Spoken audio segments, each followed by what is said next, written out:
The day I met Laura, it was like time paused just for a second. She walked into the office I'd just started working at. Confident, magnetic, completely in her element. I was a junior editor, green as grass, and she was already making waves next door in the publishing department. "Hi, I'm Laura," she said, sticking out her hand with a smile that could light up a room. I knew right then I was a goner. Back then, I didn't have much to offer except a stack of dreams and a lot of determination. Laura didn't seem to mind. She was sharp, witty, and passionate about her work. We spent long hours at the office debating the finer points of storytelling or sharing ideas over late-night takeout. Slowly, those work conversations turned into personal ones. She told me about her love for hiking, her favorite childhood book, and her dream to visit Greece. I listened, enraptured, wondering how I got lucky enough to be in her orbit. A year later, I proposed in the middle of a quiet park picnic. There were no grand gestures or elaborate plans, just the two of us and a promise for a future filled with shared adventures. "Yes," she said, laughing as tears welled up in her eyes. It felt perfect. The first years of marriage were everything I'd hoped for. We bought a small house in the suburbs, a fixer-upper we turned into a home. Our evenings were filled with laughter as we painted walls, argued over furniture choices, and learned to navigate life together. Weekends were for hiking trails, visiting friends, or just lounging with a good book. Laura's energy was infectious, and she made me believe we could tackle anything as long as we had each other. But even then, there were moments that stood out, though I didn't realize their significance at the time. At parties, Laura's charm turned heads, and she seemed to bask in the attention. "It's harmless," I told myself. "She's just friendly." I didn't question it because I trusted her completely. Looking back, maybe I was naive. I wanted to believe in the perfect story, the kind of love we read about in novels. Little did I know, that story was heading for a plot twist I couldn't see coming. The first signs of something amiss came in whispers, so faint I almost missed them. Laura had always been passionate about her work, but when she joined Weston Publishing, her dedication turned into something else, an obsession. She was glowing, but not in the usual way after a good day at work. She seemed distant. "Late again," I teased one night as she walked in at nearly 9 p.m., holding a box of pastries she'd picked up on her way home. "Deadlines," she replied with a shrug, setting the box on the counter. "But look, I brought dessert." "Forgive me." I smiled, brushing off the sinking feeling in my chest. This was Laura, the woman who used to race home just to beat me to the couch and call dibs on the remote. A late night or two wasn't unusual in her line of work. At first, I chalked up her changing routine to the demands of a new job. She threw herself into it with everything she had, even volunteering for events and networking functions. I admired her drive, but it was hard not to feel the ripple effects. Dinners together became sporadic, and weekend hikes, our sacred tradition, fizzled out. One evening, she breezed through the door with a buzz of excitement. "You won't believe it," she said, barely pausing to take off her coat. "We're hosting this incredible author next week. You know, the one I've been obsessed with since college? Weston is letting me run the whole event." Her enthusiasm was contagious, but I noticed how often the name David came up in her stories. David was a senior editor at Weston, charismatic and full of ideas, according to Laura. She spoke of him like he was some sort of creative genius, someone who just gets it. "You should meet him," she said one night over dinner. "I think you'd really hit it off. He's got this dry humor you'd appreciate." "Sure," I said, though I didn't feel sure at all. Something about the way she lit up when she mentioned him made my stomach turn, but I buried it under a mountain of trust. After all, we'd promised each other honesty and loyalty. Laura wouldn't do anything to jeopardize that, right? As the months passed, those whispers grew louder. She started staying late more often, her phone buzzing with texts and emails at all hours. I'd catch glimpses of her screen sometimes, smiling as she read a message, fingers flying across the keyboard to respond. When I asked who it was, she'd say, "Just work stuff," before changing the subject. One Saturday, while tidying up the house, I found a folded piece of paper tucked between the cushions of the couch. It was a thank you note, written in neat handwriting. "Laura, thank you for all your hard work. Couldn't have pulled off the event without you. Drinks on me next time. David." I stood there, holding the note, trying to decide if I was being paranoid. It could have been completely innocent. It should have been. But something about it felt intimate. When I asked Laura about it, she laughed. David writes notes to everyone, she said, brushing it off. He's old-fashioned like that. Don't read into it. Her words were reassuring, but her tone wasn't. It was clipped, defensive, like she was more annoyed by the question than concerned about easing my mind. I let it go, but it lingered in the back of my head like a splinter I couldn't remove. Then there was the night of the office party. Laura insisted I come along, claiming it would be fun to meet her colleagues. It was the first time I saw David in person, a tall, confident man with a booming laugh that seemed to draw people in effortlessly. He greeted me warmly, but his eyes lingered on Laura a moment too long. She was dressed to kill, in a way I hadn't seen her dress in years, and every time David spoke, she hung on his words like he was reciting poetry. "Great guy, isn't he?" she asked on the drive home, a little too brightly. "He seems enthusiastic," I replied, keeping my voice neutral. The following weeks were a blur of small, inexplicable moments that added up to something I couldn't ignore. A faint whiff of cologne on her coat that wasn't mine. Her laughter drifting through the house when she thought I wasn't listening. The way she'd say, "It's just a work dinner," or "Don't wait up," without meeting my eyes. Still, I clung to the belief that it was all in my head. Laura and I had built a life together, one based on trust and shared dreams. If something was wrong, she would tell me, wouldn't she? One night, I tried to bring it up, my voice carefully casual as we sat on the couch watching a movie. "You've been really busy lately," I said. "Is everything okay at work?" "Yeah, why wouldn't it be?" she replied, not looking away from the screen. "I don't know. You just seem different." She paused the movie and turned to me, her expression guarded. "What are you trying to say?" "I'm not trying to accuse you of anything," I said quickly. "I just feel like we're not as connected as we used to be." Her face softened, and for a moment, I thought she might open up. But instead, she leaned over and kissed me on the cheek. "I'm just stressed," she said. "Things will calm down soon, I promise." I wanted to believe her. I needed to believe her. But deep down, a part of me already knew the truth. I just wasn't ready to face it yet. The moment of truth didn't come in a dramatic explosion. Instead, it snuck up on me, quiet and unassuming, on a night I hadn't expected anything out of the ordinary. I had planned to meet Laura for dinner downtown after her work meeting. It was a rare chance to reconnect, and I was looking forward to it. At 6 p.m., I texted her, "Heading over now. See you soon." Her response came quickly, "Running late. Might have to skip dinner. So sorry. I'll explain later." Disappointed but understanding, I decided to grab a bite at a bar nearby. As I sat nursing a beer, I heard a familiar laugh, a light melodic sound that could only belong to Laura. Turning toward the sound, I saw her in a corner booth, not alone. David sat across from her, leaning in close. They were sharing a plate of appetizers, her hand resting casually on his arm. She hadn't seen me yet, and I froze, unsure of what to do.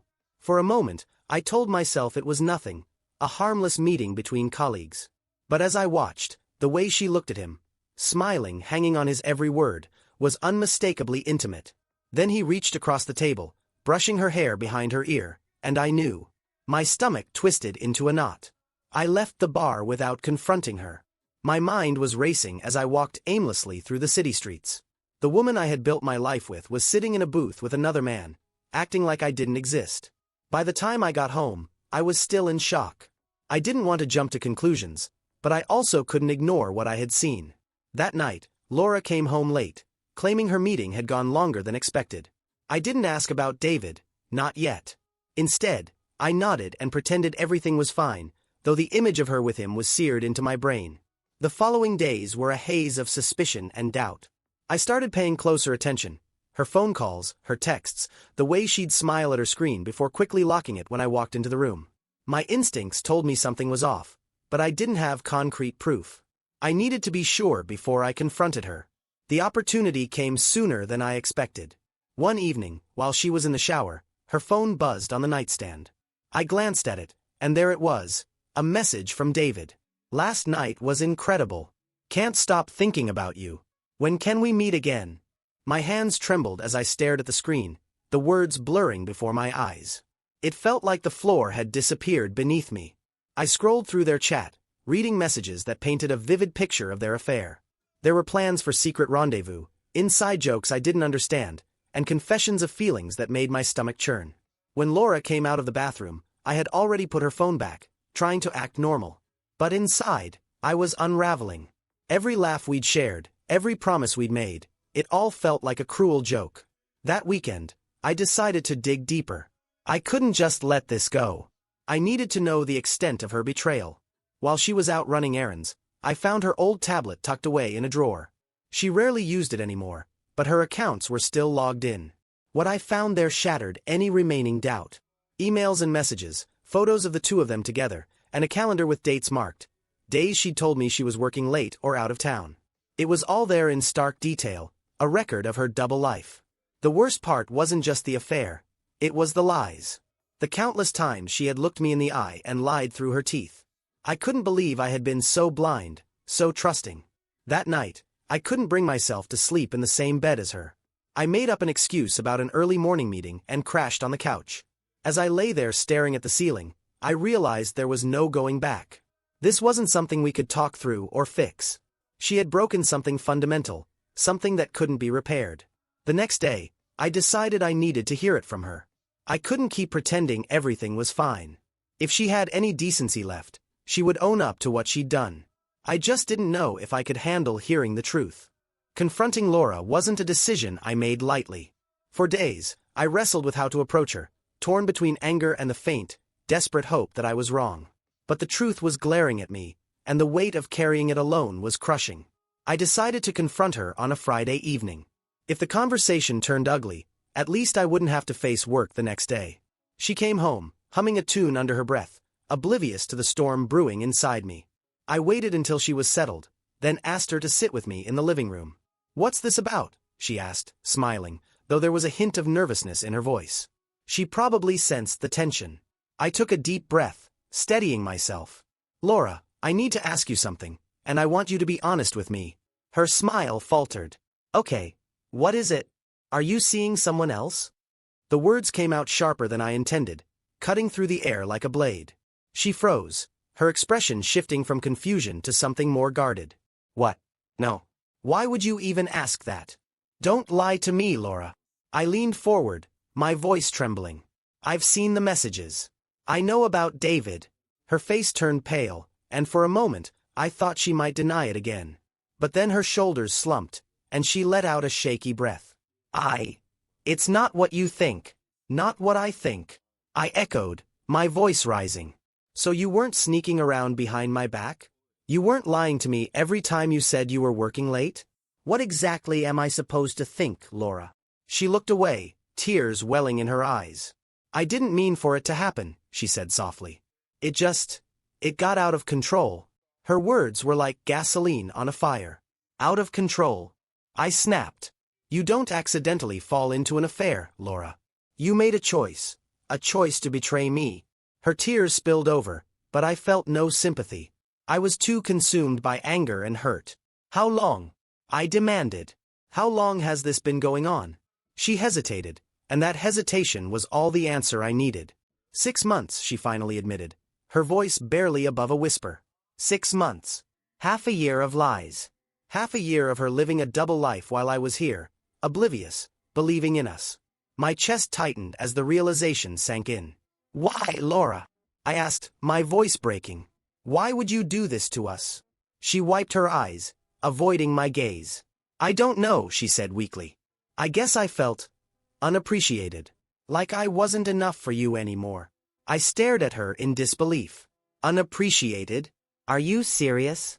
I've done everything I could to support you, to be there for you. And this is how you repay me?"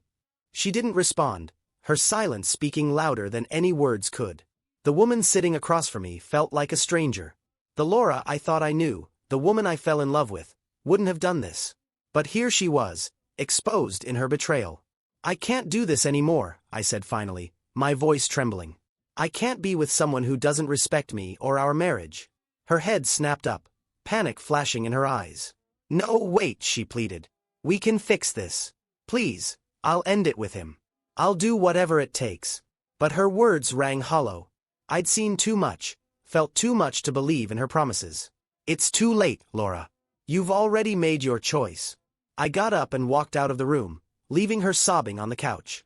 In that moment, I felt a strange mix of emotions. Grief for the life we'd built, anger at her betrayal, and an overwhelming sense of relief that I was finally taking control of the situation. Over the next few days, I focused on practicalities. I contacted a lawyer, started looking for a new place to live, and began disentangling our finances. It felt surreal, like I was watching someone else's life fall apart. But every time doubt crept in, I reminded myself of the messages, the lies, and the man whose name had become a symbol of my broken marriage. Laura tried to reach out, sending me long messages apologizing, begging for another chance. But I couldn't bring myself to respond. The damage was done, and no amount of words could undo it. One evening, I called my best friends, Mark and Emily, and told them everything. They listened without judgment, offering their support and reassurance. "You deserve better," Mark said firmly. "Don't let her guilt you into staying." Their support was a lifeline, reminding me that I wasn't alone in this. It gave me the strength to keep moving forward, even as my world continued to crumble. By the end of the week, I had signed a lease on a small apartment downtown. It wasn't much, but it was mine, a fresh start away from the shadows of betrayal. As I stood in the empty space, I felt a flicker of hope. This wasn't the life I had planned, but it was a chance to rebuild, to find myself again. And as much as it hurt, I knew I had made the right decision. Laura's lies had torn us apart, but they had also set me free. Moving into the new apartment brought a strange mix of emotions. It was liberating to leave behind the house where so many memories were now tainted, but the emptiness of my new place reminded me of everything I'd lost. There were no photos on the walls, no familiar creaks in the floorboards, just silence and space, waiting to be filled. A week after I left, Laura called and asked to meet. I'd been ignoring her messages, but this time, something in her voice stopped me. She sounded desperate, raw. "Please," she said. "I just need to talk to you. Face to face." I agreed to meet her at a cafe near my apartment, though every fiber of my being told me it was a bad idea. I wasn't sure what I hoped to gain. Closure, maybe, or answers to the questions that still haunted me. When I arrived, she was already there, sitting at a corner table with her hands wrapped around a coffee cup. She looked different, more fragile than I'd ever seen her. As I sat down, she offered a small, tentative smile. "Thank you for coming," she said quietly. I nodded, unsure how to respond. For a moment, we sat in silence, the tension between us almost unbearable. "I know I hurt you," she began, her voice trembling. "And I don't expect you to forgive me. But I need you to understand. I never stopped loving you." Her words felt like a slap. "You have a funny way of showing it," I said bitterly. "If this is your idea of love, I don't want any part of it." She flinched, tears welling in her eyes. "I made a mistake. A terrible, selfish mistake. I let things get out of hand, and I didn't know how to stop." "You didn't know how to stop?" I repeated, incredulous. "Laura, you had 6 months to stop. Every time you lied to me, every time you chose him over us, that was a chance to stop. Don't tell me you didn't know how." She looked down at her coffee, her hands trembling. "You're right," she admitted. "I don't have an excuse. I was stupid and reckless, and I let my own insecurities ruin everything." Her honesty was disarming, but it didn't lessen the pain. "Why him?" I asked, my voice breaking. "Why David? What did he have that I didn't?" She hesitated, and for a moment, I thought she might lie again. But then she sighed, her shoulders sagging. "It wasn't about him," she said. "It was about me. I felt invisible, like I was just going through the motions. David made me feel noticed, wanted. But it wasn't real, it was just an escape." "An escape," I repeated, my anger bubbling to the surface. "You destroyed our marriage for a fantasy? For a guy who fed your ego while I was at home believing in us?" "I know I don't deserve your forgiveness," she said, tears streaming down her face. "But I need you to know how sorry I am. If I could take it all back, I would." I leaned back in my chair, studying her. There was sincerity in her words, but it felt hollow, like an apology rehearsed too many times. "Sorry isn't enough, Laura," I said quietly. "It won't fix what you broke." She reached across the table, her hand hovering near mine. "Please," she whispered. "Can't we try again? I'll do whatever it takes to make this right." I pulled my hand away, shaking my head. We can't go back, I said firmly. What you did, it changed everything. I can't trust you anymore. And without trust, there's nothing left. Her face crumpled, and for a moment, I felt a pang of guilt. But I reminded myself of the messages, the lies, the nights I spent waiting for her while she was with him. I don't hate you, Laura, I said, my voice softening. But I can't be with you. Not after this. She nodded slowly, as if the weight of my words was sinking in. I understand, she said, her voice barely audible. I hope one day you can find it in your heart to forgive me. I didn't respond.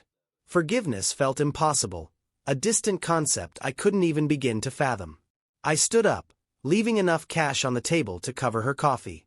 Take care of yourself, Laura, I said, my voice steady despite the storm inside me. As I walked away, I felt a strange sense of relief. The confrontation, painful as it was, had given me clarity. Laura's remorse couldn't undo the betrayal, and her apologies couldn't mend the broken pieces of our marriage. For the first time in weeks, I felt like I could breathe. The road ahead wouldn't be easy, but at least I knew I was moving forward, leaving the wreckage behind. After my meeting with Laura, I decided it was time to start rebuilding. Not just my life, but myself. The apartment, while modest and sparse, became my sanctuary. Each piece of furniture I bought, each photo I hung, felt like a small victory, a step toward reclaiming my independence. The routine of my days helped. Work kept my mind busy, and the gym became an outlet for the frustration and sadness that lingered. But nights were harder. The silence was deafening, and I often found myself scrolling through old photos, wrestling with memories of what had been. Then Christina walked into my life. She was a new hire at the office, part of a department I didn't usually interact with. I first noticed her during a company meeting. Sharp, confident, with a wit that left the room laughing more than once. But it wasn't just her humor or intelligence that caught my attention. It was her warmth, the way she carried herself with a quiet resilience that I found strangely familiar. We crossed paths in the break room one afternoon. I was fumbling with the coffee machine, lost in thought, when she walked in. "Looks like you're fighting a losing battle," she said, her smile disarming. I laughed, grateful for the distraction. "It's been one of those days." "Tell me about it," she replied, grabbing a mug. "I'm Christina, by the way." "Marketing." "James," I said, offering a handshake. "Editorial." Over the next few weeks, we fell into a rhythm. Brief chats in the break room, shared jokes during meetings, and the occasional lunch when our schedules aligned. She had a way of making people feel at ease, and I found myself looking forward to our conversations. One evening, as I was leaving the office, I noticed her standing by the elevators, scrolling through her phone. "Late night?" I asked, falling into step beside her. "Yeah, trying to wrap up a project," she said, glancing up with a tired smile. "You?" "Just avoiding an empty apartment," I admitted before I could stop myself. Her expression softened. "That's tough." We ended up grabbing dinner at a diner nearby, where the conversation flowed easily. I told her about my recent move and the challenges of starting over, carefully skirting around the details of why. She shared stories of her own struggles, a failed engagement, a career change, and the resilience she'd found in the aftermath. By the time we left the diner, I felt lighter, as if a small weight had been lifted. Christina wasn't just a distraction. She was a reminder that life could go on, even after heartbreak. Over the next few weeks, our friendship deepened. We started meeting up outside of work, coffee on weekends, hikes on trails I hadn't visited in years. She had a knack for pulling me out of my comfort zone, encouraging me to try new things and see the world from a different perspective. One evening, after a particularly long hike, we sat on a rocky overlook, watching the sun dip below the horizon. The conversation turned to relationships, and before I knew it, I was telling her about Laura. "She betrayed you," Christina said softly, her gaze fixed on the horizon. "But that doesn't mean you're broken. It just means she couldn't see your worth." Her words hit me like a revelation. For so long, I'd been blaming myself, wondering what I could have done differently. But maybe it wasn't about me. Maybe it was about her choices and her inability to appreciate what we had. I looked at Christina, her profile glowing in the fading light, and felt a surge of gratitude. She didn't pity me or try to fix me. She simply saw me, flaws and all, and accepted me. That night, as I lay in bed, I realized something had shifted. Laura's betrayal still hurt, but it no longer defined me. For the first time in months, I felt a flicker of hope, a belief that I could rebuild, not just survive. Christina wasn't a replacement for Laura, and I wasn't ready to dive into anything serious. But she was a reminder that I deserved honesty, kindness, and respect. And that was enough to keep me moving forward. The next morning, I woke up with a sense of purpose. It wasn't about erasing the past, it was about creating a future worth fighting for. The weeks after that sunset hike with Christina felt like the beginning of a new chapter. Life didn't magically become perfect, and the scars from Laura's betrayal didn't vanish overnight. But for the first time in a long time, I wasn't just going through the motions. I was living. I started focusing on myself in ways I hadn't before. I picked up an old hobby, photography. It had always been something I loved but had pushed aside during the chaos of my marriage. On weekends, I'd wander through the city with my camera, capturing moments that felt alive.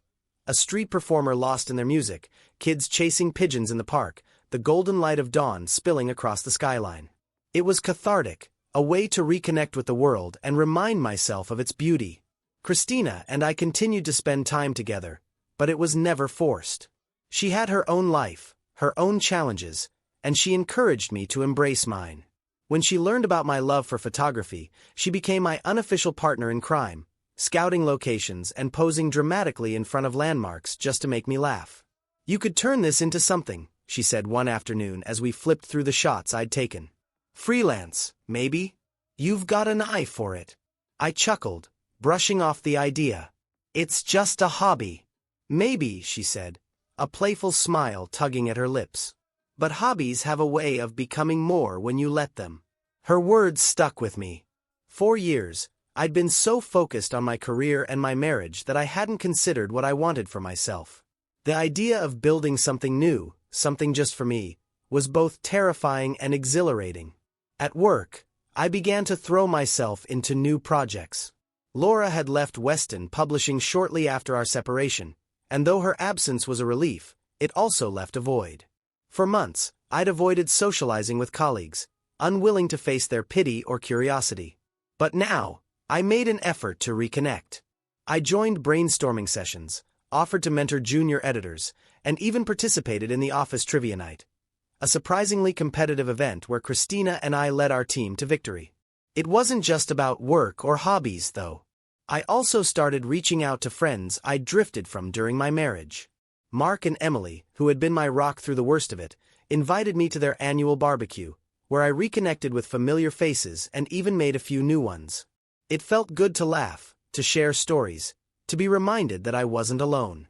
One evening, as Christina and I sat on a park bench watching the city lights flicker to life, she turned to me with a thoughtful expression. "You're different," she said. "Different how?"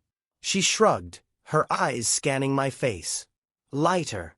Like you've let go of something." I nodded, considering her words. "I think I have," I said.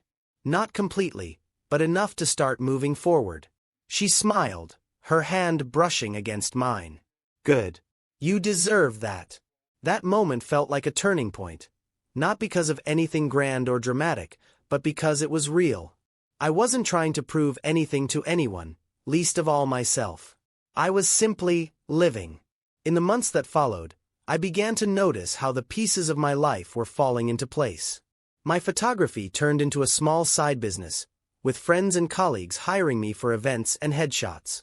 At work, I received a promotion, a validation of the effort I'd been putting in. And with Christina, our friendship deepened into something more, a quiet, steady connection that didn't need to be rushed. Of course, there were still difficult days. Moments when memories of Laura would surface, sharp and painful, or when I'd wonder if I could ever fully trust someone again. But those moments became less frequent, and when they came, I faced them head-on instead of letting them consume me. One evening, as I sat in my apartment editing photos, I realized how far I'd come. The space that had once felt empty now felt like home, filled with snapshots of my new life.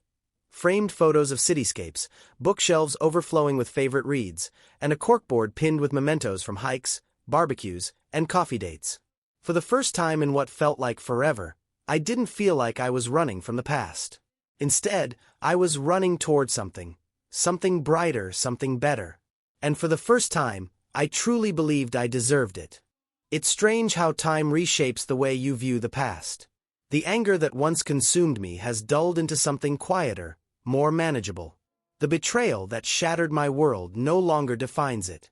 Instead, it's become a chapter, a hard one, but just a part of a much larger story. Sitting by the window of my apartment one crisp autumn morning, I sipped my coffee and watched the city below come alive. The streets were bustling with commuters, and the trees lining the sidewalks were ablaze with color. It was a scene that felt both ordinary and extraordinary, a reminder that life moves on, whether we're ready or not. Christina's laugh echoed from the kitchen as she scolded her dog, a mischievous golden retriever named Milo, who had just snagged a bagel off the counter. "You little thief," she called, her voice laced with affection. Moments later, she appeared in the doorway, bagel crumbs in hand, and shook her head at me. "You're a terrible influence on him, you know." I grinned, setting my coffee down. "How is this my fault?" "He didn't start stealing food until you started sneaking him bites under the table," she accused, though her eyes sparkled with amusement. I laughed, leaning back in my chair. It was these moments, simple, unassuming, that made me realize how far I'd come. A year ago, I couldn't have imagined letting someone into my life again, let alone finding joy in something as small as a stolen bagel. Christina sat across from me, her expression softening. "What's on your mind?" "Just thinking," I said, glancing out the window. "About how much has changed." "Good changes, I hope," she said, reaching for my hand. "Yeah," I said, giving her hand a squeeze. "Good changes." It wasn't just about Christina, though she'd become an important part of my life. It was about everything I'd built since leaving Laura. New friendships, a passion for photography, a career I was proud of. For the first time in years, I felt grounded, secure in who I was and what I wanted. Laura had tried reaching out a few times over the months, sending long messages filled with apologies and regrets. I read them, but I never responded. There was nothing left to say. Forgiving her didn't mean inviting her back into my life. It meant letting go of the anger and pain, choosing to focus on my own happiness instead of her mistakes.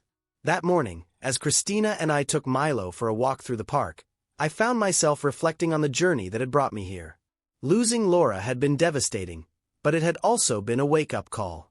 It forced me to confront hard truths about myself, to re-examine what I wanted from life and love. As we strolled through the park, the autumn leaves crunching underfoot, Christina slipped her arm through mine. "Do you ever think about what's next?" she asked. "Sometimes," I admitted, "but I'm not in a rush to figure it all out. For now, I'm happy with where I am." She smiled, resting her head on my shoulder. "Me too." And I realized that was enough. I didn't need grand plans or certainty about the future. I had today, this moment, this feeling of peace. The scars of the past would always be there, but they no longer hurt. Instead, they were reminders of how far I'd come, of the strength it had taken to rebuild. As the sun filtered through the trees, casting a warm golden glow, I felt something I hadn't in a long time: gratitude. Not for the pain, but for the resilience it had taught me. For the people who had stood by me, for the new paths I discovered, and for the quiet, steady joy of a life well lived. In the distance, Milo bounded ahead, chasing a squirrel up a tree. Christina laughed, pulling me along as we jogged to catch up. And for the first time in years, I felt truly at peace, ready to embrace whatever came next.